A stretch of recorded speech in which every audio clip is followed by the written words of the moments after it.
మీ ఇంట్లో కూడా ఇలాంటి పాపలు ఉంటే కామెంట్ చేయండి. చెప్పిన మాట ఏందో ఏముండదో, అస్సలు ఏందో ఎంతసేపటి కత్తి పెద్ద పనులు అయితే చేస్తూ ఉంటుంది. అస్సలు మాట ఏందో వెళ్ళిపో, బయటికి వెళ్ళిపో. అందుకే ఇమ్మని ఈరోజు బయటికి పంపించేయాలనుకుంటున్నాను. చూడండి ఫేస్ చూడండి, ఎలా దొంగ ఫేస్ పెట్టద్దో. వెళ్ళిపో, బయటికి వెళ్ళిపో. మా ఇంట్లో వద్దు, నువ్వు వెళ్ళిపో. మాటలు మాట్లాడమంటే మాట్లాడదు. నీకంటే చిన్నపిల్లకాయలు మాట్లాడుతుండ్రు. నువ్వు ఒక్క మాట మాట్లాడవు. ఏం మాట్లాడవు? కురుకురాలు అయితే తింటావు, చాక్లెట్ అయితే తింటావు, అన్నీ తింటూ వెళ్ళిపో.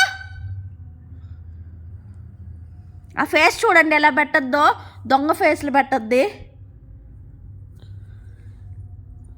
వెళ్ళిపో, బయటికి వెళ్ళిపో, బయటికి వెళ్ళిపో. దాలే మమ్మ, దాలే దాలే లడ్డమ్మ, రాలే లడ్డమ్మ, దమ్మ దగ్గరికి రాలే. చూడండి ఫ్రెండ్స్, మా బుజ్జి తల్లి. Sorry friend, sorry Larmika. ఇలాంటి పాపలు ఉంటే కామెంట్ చేయండి.